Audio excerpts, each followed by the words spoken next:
오늘 본문 말씀은 여호수아서 4장 1절에서 9절 말씀입니다. 여호수아서 4장 1절에서 9절 말씀입니다.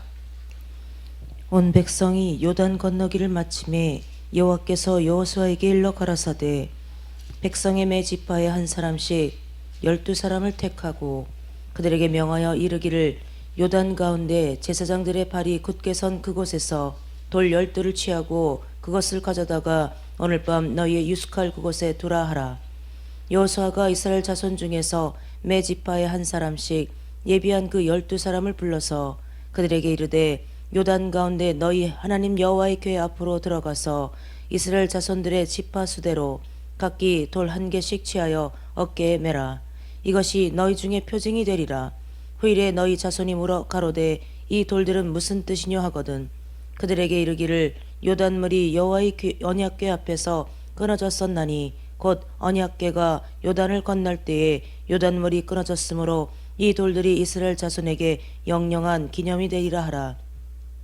이스라엘 자손들이 여호수아의 명한 대로 행하되 여호와께서 여호수아에게 이르신 대로 이스라엘 자손들의 지파수를 따라 요단 가운데서 돌 12를 취하여 자기들의 유숙할 곳으로 가져다가 거기 두었더라. 여호수아가 또 요단 가운데 곧 언약궤를 맨 제사장들의 발이 선 곳에 돌 12를 세웠더니 오늘까지 거기 있더라.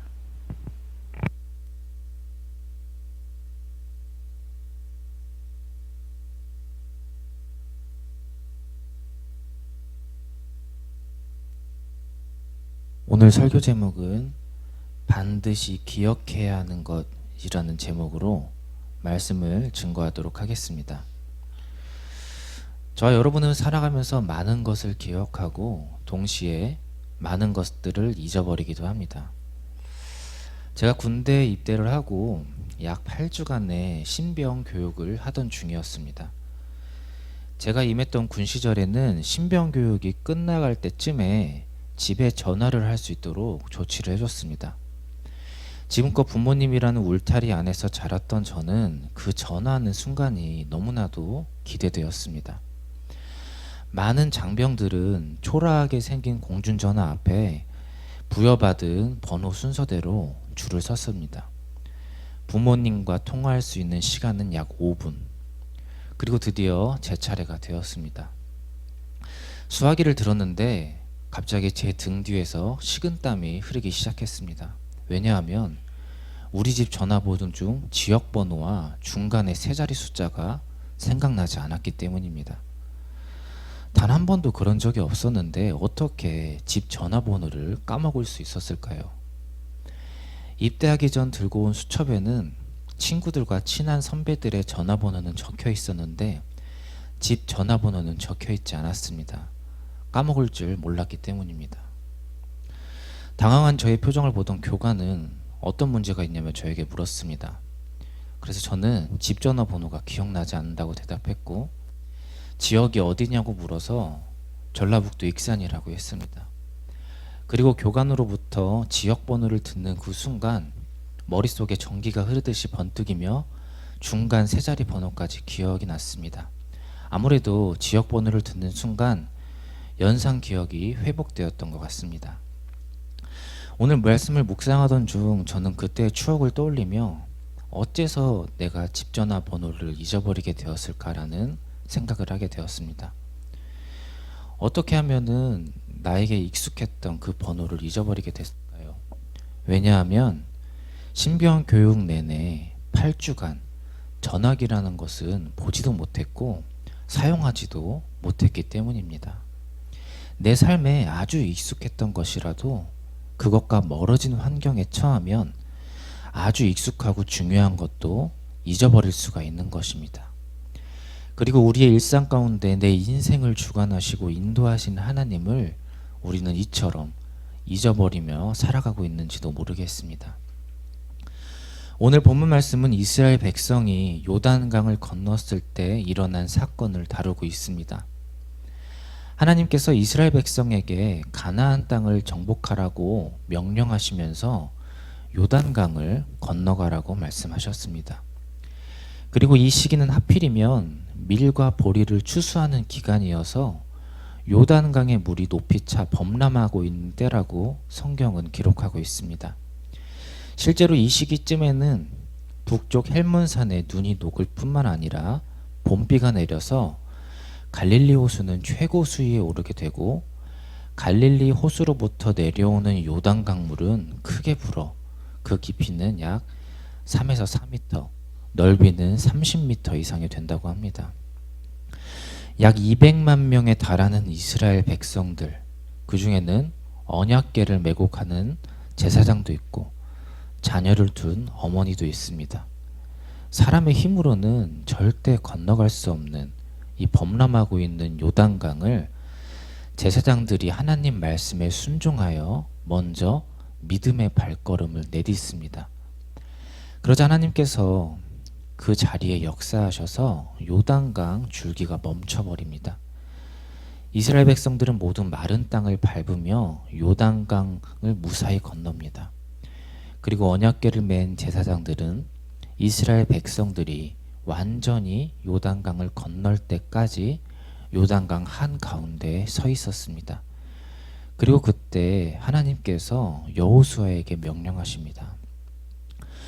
온 백성이 요단 건너기를 마침에 여호와께서 여호수아에게 일러 가라사대 백성의 매 지파에 한 사람씩 12사람을 택하고 그들에게 명하여 이르기를 요단 가운데 제사장들의 발이 굳게 선 그곳에서 돌 12를 취하고 그것을 가져다가 오늘 밤 너희 유숙할 그곳에 두게 하라. 여호수아가 이스라엘 자손 중에서 매 지파에 한 사람씩 예비한 그 12사람을 불러서 그들에게 이르되 요단 가운데 너희 하나님 여호와 궤 앞으로 들어가서 이스라엘 자손들의 지파 수대로 각기 돌 한 개씩 취하여 어깨에 매라. 아멘. 하나님께서 12지파에서 각각 한 사람씩 12를 택해서 요단강 한가운데 있는 돌들을 어깨에 매어 오늘 그들이 잠잘 곳에 가져다 두라고 말씀하십니다. 그 이유가 무엇일까요? 이것이 너희 중에 표징이 되리라. 후일에 너희 자손이 물어 가로되 이 돌들은 무슨 뜻이뇨 하거든. 그들에게 이르기를 요단 물이 여호와의 언약궤 앞에서 끊어졌었나니 곧 언약궤가 요단을 건널 때에 요단 물이 끊어졌으므로 이 돌들이 이스라엘 자손에게 영영한 기념이 되리라 하라. 이스라엘의 자손들이 여호수아의 명한 대로 행하되 여호와께서 여호수아에게 이르신 대로 이스라엘 자손들의 지파수를 따라 요단 가운데서 돌 12를 취하여 자기들의 유숙할 곳으로 가져다가 거기 두었더라. 하나님께서는 이스라엘 백성들에게 이 요단 강가에서 가지고 온 돌무더기들을 표징으로 삼기를 원하셨습니다. 그리고 이스라엘 자손 대대로 요단강을 건넌 이 사건을 기억하기를 원하셨습니다.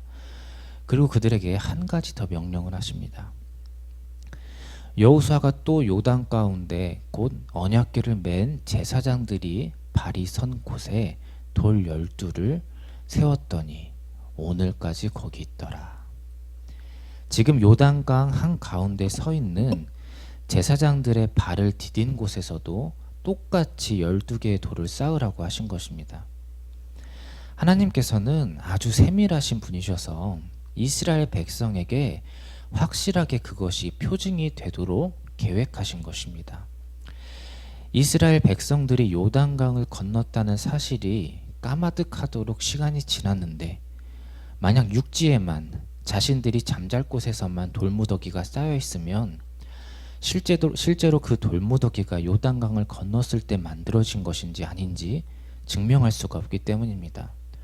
그래서 하나님께서는 요단강 한가운데에도 똑같이 자기들이 잠잘 곳과 똑같이 돌무더기를 쌓으라고 명령하신 것입니다.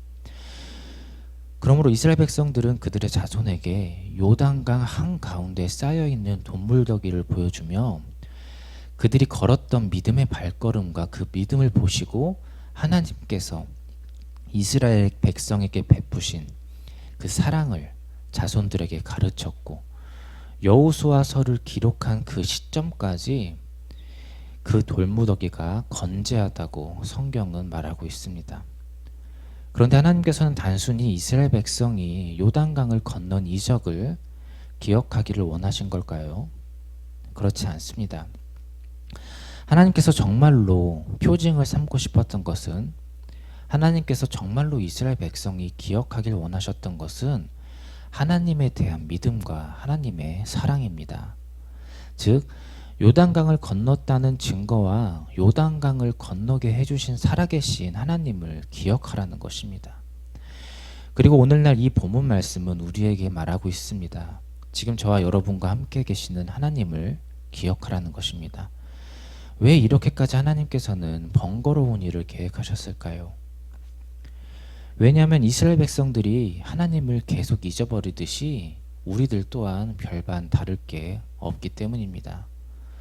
그래서 하나님께서는 오늘 요단강의 표징으로부터 저와 여러분에게도 똑같이 말씀하고 계십니다. 23절 말씀을 보면 너희 하나님 여호와께서 요단 물을 너희 앞에 마르게 하사 너희로 건너게 하신 것이 너희 하나님 여호와께서 우리 앞에 홍해를 말리시고 우리를 건너게 하심과 같았나니 이는 땅의 모든 백성으로 여호와의 손이 능하심을 알게 하며 너희로 너희 하나님 여호와를 영원토록 경외하게 하려 하심이라 하라. 이 24절에 하나님께서는 땅의 모든 백성으로라는 표현을 사용하셨습니다. 이 표현은 역사적 지리적으로는 가나안 땅의 사람들을 말합니다. 하지만 영적인 해석으로는 시대를 초월해서 지금의 저와 여러분에게도 똑같이 적용되고 있는 것입니다. 다시 말하자면 이스라엘 백성이 요단강을 건너게 만드신 하나님이 저와 여러분의 하나님이심을 믿으시길 바랍니다. 그러나 우리는 이 사실에 대해서 지금 이 자리에서는 입술로는 아멘으로 화답하지만 정작 삶의 현장 한가운데서 아멘으로 행동하지 않는 경우가 많습니다. 나 자신은 하나님을 믿는다고 여기면서도 믿지 않는 자들과 생각과 말, 행동을 똑같이 합니다. 하나님을 믿지 않는 자들이 추구하며 살아가는 것을 똑같이 추구하며 살아갑니다. 하나님 말씀보다 서울 한복판의 땅값이 더 높은 세상, 하나님의 말씀보다 자녀의 수학시험 점수가 더 중요한 세상, 하나님의 일보다 나의 사업과 회사 일이 더 중요한 세상, 어느새 하나님 말씀보다 더 중요한 것들이 나를 둘러쌉니다. 그렇게 사단은 도적과 같이 우리의 주변을 빙빙 돌고 있는 것입니다. 그리고 아차 싶어 교회로 와서 다시금 마음을 잡고 하나님의 백성으로 살아가길 다짐합니다.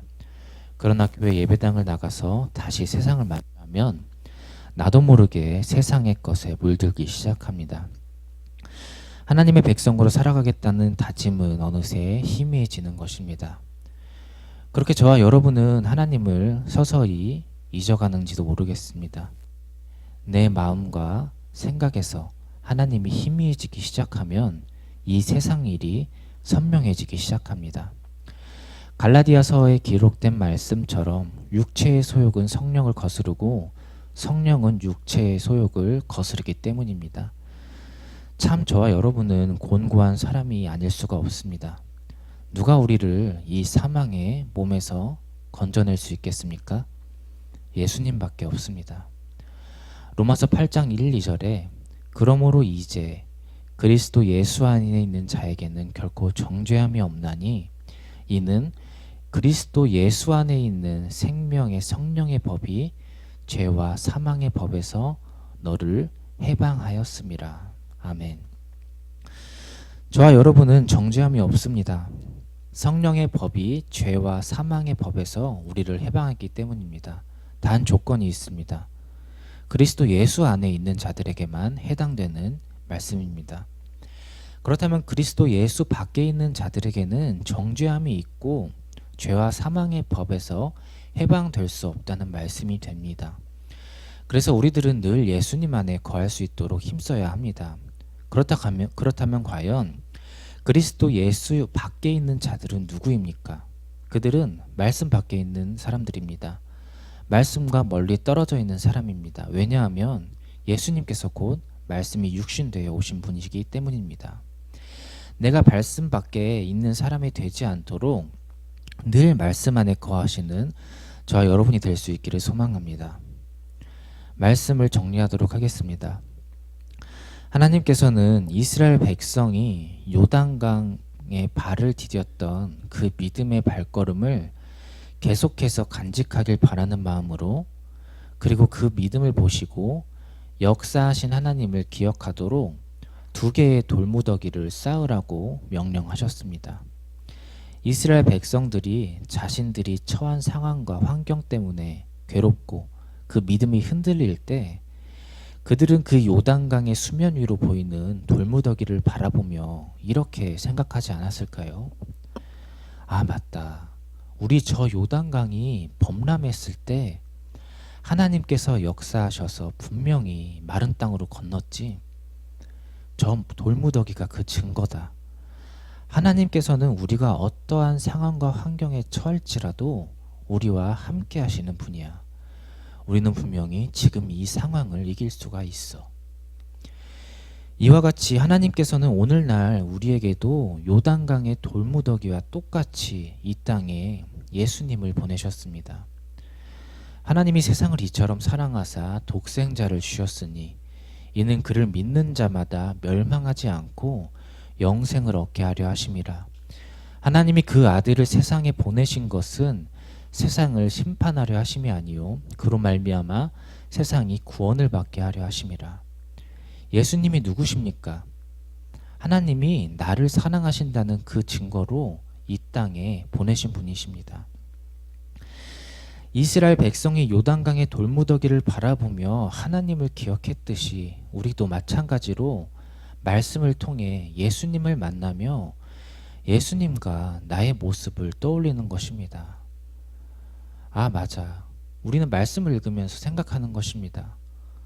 좀처럼 바뀌지 않는 나의 연약한 모습, 나의 죄악된 생각, 말, 행동, 내가 처한 상황과 환경이 끊임없이 나를 억압하고 내 앞날에 대한 두려움으로 인해 생기는 믿음 없는 내 모습, 흔들리는 내 모습, 내 이런 초라한 모습 때문에 예수님께서 십자가를 지셨지. 예수님의 십자가 앞에 무릎을 꿇었던 내 모습을 한번 떠올려 보십시오. 우리의 죄악되고 연약한 모습이 그 십자가 앞에 다 가려지지 않았습니까? 아, 정말로 죄악으로 얼룩져서 더러운 건 내 자신인데 죄 없으시고 깨끗하신 예수님께서 흘리신 그 보혈이 오히려 나를 눈보다 더 희게 해. 어떻게 그럴 수 있지? 어떻게 그럴 수 있지? 몇 번을 생각해봐도 너무나도 놀랍고 너무나도 감사하고 너무나도 눈물 나는 예수님의 그 사랑을 우리는 반드시 기억해야 합니다. 우리가 그 사랑을 지속해서 끊임없이 기억할 때 믿음 생활을 지속할 수가 있습니다. 그러나 주님께서 나를 사랑하신다는 그 첫사랑을 잊어버릴 때 우리는 더 이상 믿음 생활을 지속할 수가 없습니다. 그럴 만한 힘이 생기지 않기 때문입니다. 예수님께서 먼저 나를 위해 헌신하셨기 때문에 나도 기쁘게 헌신할 수 있습니다. 예수님께서 먼저 나를 용서하셨기 때문에 나도 누군가를 먼저 용서할 수가 있습니다. 예수님께서 나를 먼저 사랑하셨기 때문에 내가 먼저 사랑할 수 있습니다. 이 모든 것을 주님께서 나에게 먼저 베푸셨기 때문에 나는 지금 이 땅에 서 있을 수 있는 것입니다. 그것이 바로 참된 기쁨이자 감사입니다. 이 사실로서 범사에 기쁘고 감사할 수 있는 것입니다. 주님께서 나를 용서하시고 사랑하신다는 그 사실만으로도 우리는 기쁘고 감사할 수 있는 것입니다. 그것보다 더 중요한 것이 무엇이 있겠습니까?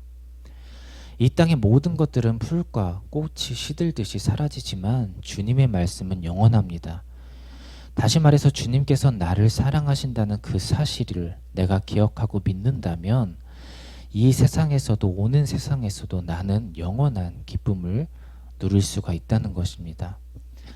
오늘 말씀을 묵상하며 나의 일상생활을 돌아보십시오. 나는 지금 기쁘고 감사한 삶을 살아가고 있습니까? 나는 누군가를 용서해 줄 수 있는 넓은 마음을 가지고 있습니까?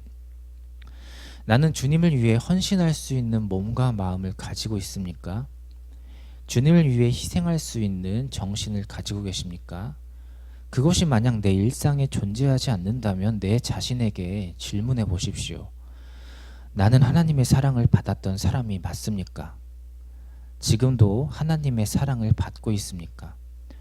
설령 내가 그런 삶을 살지 못했던 연약하게 그지없던 사람일지라도 주님께서 이스라엘 백성에게 요단강의 돌무더기를 남겨두셨듯이 나를 위해 예수님을 이 땅에 보내셨다는 사실을 잊지 마십시오. 그것이 마지막 때를 살아가는 저와 여러분의 유일한 생명줄이 될 것입니다. 오늘 하루도 생명 대신 우리 주님의 말씀을 붙들고 승리하는 대전 세임교회가 되기를 주님의 이름으로 소망합니다. 기도드리겠습니다. 하나님 아버지 감사드립니다. 오늘 말씀을 통해서 오늘 이스라엘 백성이 요단강의 그 돌무더기를 바라보며 자신들의 믿음과 하나님의 사랑을 깨닫고 기억했듯이 우리 역시 말씀을 통해서 말씀 되시는 예수님을 만나고 그 예수님으로부터 하나님의 사랑을 깨닫고 하나님이 나에게 주신 그 모든 은혜를 기억하며 그것을 기쁘고 감사하는 삶을 살아가기 원합니다. 우리가 연약해서 그것을 매일매일 잊어버리기도 하고 그 잊어버림으로 말미암아 우리가 실수하기도 하고 또 두려워하기도 합니다. 그러나 주님, 다시 말씀 앞에 엎드리고 주님 앞에 무릎 꿇고 주님 앞으로 나아가서 주님이 주시는 힘으로 이 세상을 이길 수 있도록 나와 함께 해주세요. 늘 나와 함께 하시는 예수님의 이름으로 기도드립니다. 아멘.